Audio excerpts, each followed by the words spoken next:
You have new in-depth reporting on how the days to come may play out, possibly threatening the certification of the 2024 election. You traveled to 4 battleground states, meeting dozens of election officials, sitting in on many hours of local meetings, and you report, quote, although the Stop the Steal movement of 2020 has evolved into the considerably more sophisticated election integrity movement of 2024, its success is still premised on persuading election administrators of 2 things that are not true: that widespread election fraud is a real and present threat to democracy, and that they have not only the authority but also the legal duty to do something about it. Please tell us more about what you've learned. Well, I think 2 things in this. The preceding conversation was perfect for this. And that is that, first of all, January 6th really was an effort to break certification. At the end of the process, January 6th is the end of the certification process. That process begins at the hyper-local level, at your local election board, your local commission. And what has happened since January 6th is the anger that drove the riot, that had millions of Americans believe in their bones that that election was stolen. It seeped into the grassroots level and into these election boards. And now you've had this phenomenon where board members in this process, who their job is to stamp the vote, the numbers. You can contest fraud. The campaigns can have it out. They are now pressing this new idea that this is not a ministerial act, as it's called. This is discretionary, and we have a duty to stop a fraudulent election. Wow. And so the defense has actually been hardened this time around our elections. There's a great piece in Time magazine a few days ago by Barton Gellman just laying out a long piece about how much safer even in 2024 the election is in 2020, when it was incredibly safe as well, according to cyber security experts. So as a practical question, what are these people going to do if they do try to cheat and flip the results of the election? How does that even work? And then there'll be court challenges where some of this will be thwarted, no? Yes. I mean, every election expert you talk to, every longtime lawyer says, first of all, because it's a mandatory act, this will fail. The courts will come in. There are new provisions in the law that do make it harder.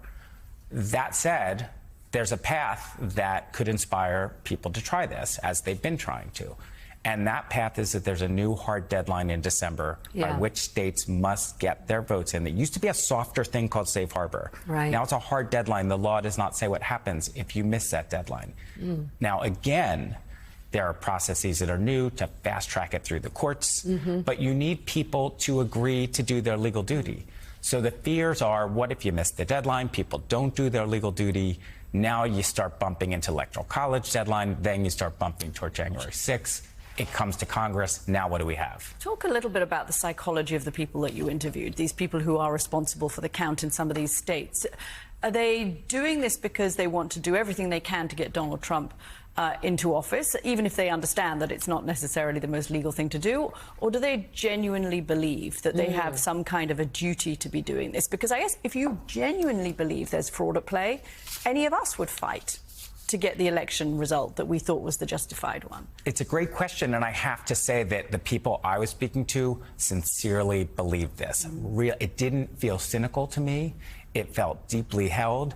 And as one commissioner in Washoe County told me, Nevada, that this is her calling, this is her oath. She has to be true to her oath. She'll be lying to certify an election that she believes is fraudulent.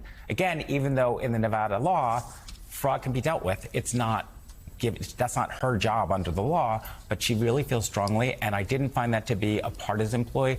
I certainly believe she would like Trump to win. I mean, there's no question, but that didn't seem to be what was driving her as much as this doubt. And I think that's what we as a system have to kind of think about, is that is there, and it is held by millions of people, and it doesn't just go away with the Harris win. It won't even go away with the Trump win. Joe. But Jim, it's there because they deliberately lie about it. It's like J.D. Vance and Donald Trump said, well, yeah, what people are saying. that dogs and cats are being eaten in Springfield. Yeah, people will actually believe. Well, yeah, people believe that because Donald Trump, because they're spreading the lies. I mean, any objective by any people used to say that about Neil Armstrong's landing on the moon. It didn't really happen. It was at a back lot in Hollywood, in Burbank. I do wonder, though. I mean, so this is deeply held. Okay, great. Well, I mean, what about the 63 federal court cases that said there's no widespread vote? What widespread fraud? What about the Supreme Court decision on Pennsylvania, where even the two most conservative members of the court said, you know, the election's done. Us taking this case won't change the outcome of the election. Trump's own people saying it was the safest ever. Chris Krebs saying it was the cleanest election. I could go down the list.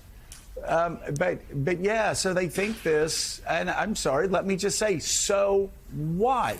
So what that they're believing lies, that they're reading Epic Times, that they're reading Chinese cult conspiracy websites? Like, tell me, how exactly are you supposed to reason with that when they're ignoring the facts and making up their own? Well, this is what a lot of election administrators on the other side, and there are far more of them, I assure you, say that they're constantly answering these questions. It actually takes up a lot of resources. I mean, there are these mini dramas. By the way, when out. you say on the other side, you're saying people that agree with the facts, because I know a lot of Republican officials, and you can see Republican officials in Maricopa County that repeatedly, Republicans saying, stop lying. This was a fair and safe election. Republican officials in Michigan saying, stop lying. This was a fair and free election. Republican election officials in Florida saying, stop lying. This was a fair and free election. All across America saying this was a fair and free election. So when you're saying the other side, again, not to draw too fine of a point on it, but the other side is not like Republicans or Democrats. No. The other side are facts and conspiracy theories. Yeah, and it's a coalition. There are Republicans and Democrats and election administrators are all together on this, for sure. And like I said, far more of them. But the issue is that for everything you're saying, every time they come back and say, listen, that's not true. Let's not forget the Dominion settlement.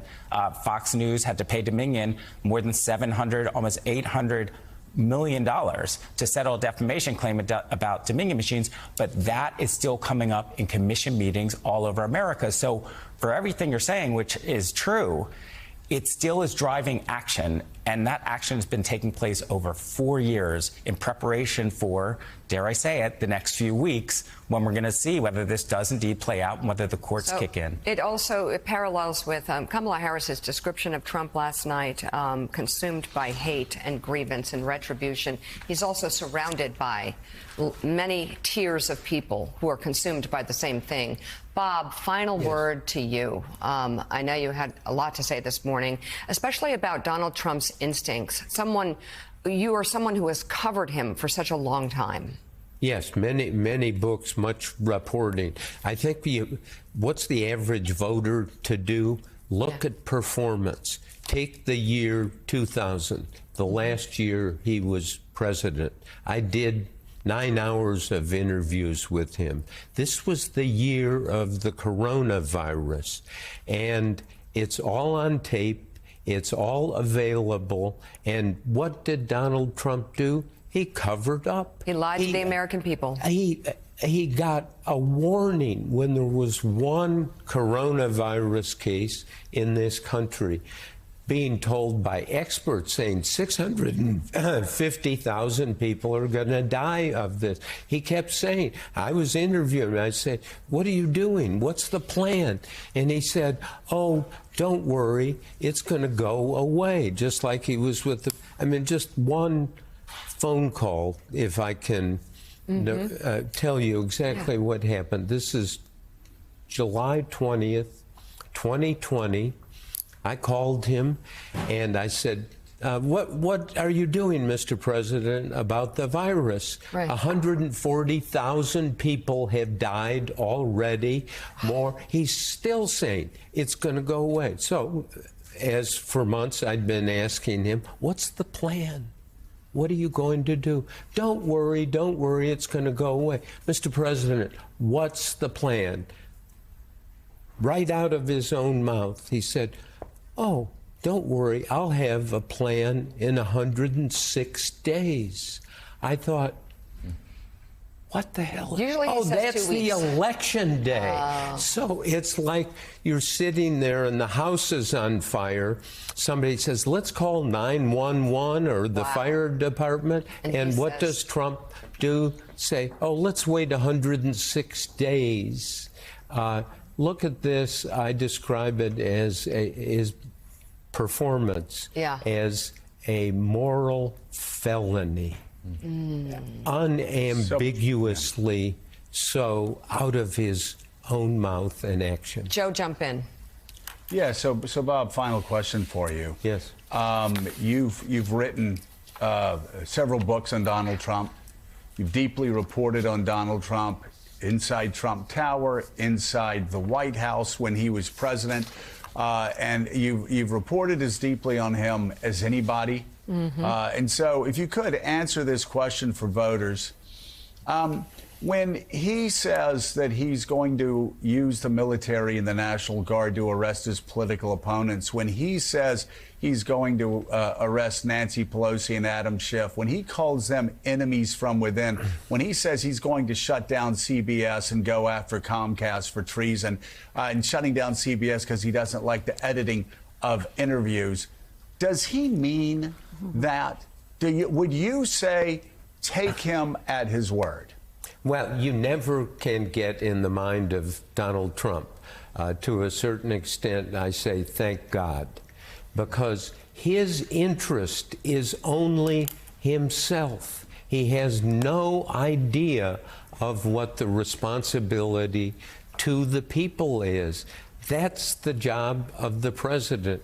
I agree with General Milley. No one is as dangerous. No one so misunderstands the He responsibilities. says fascist to the core. Yeah, fascist to the core. And that's a man who worked with him. I interviewed Trump. Hours, get him on the phone. What's going on? Totally irresponsible. Voters, he does not care about you.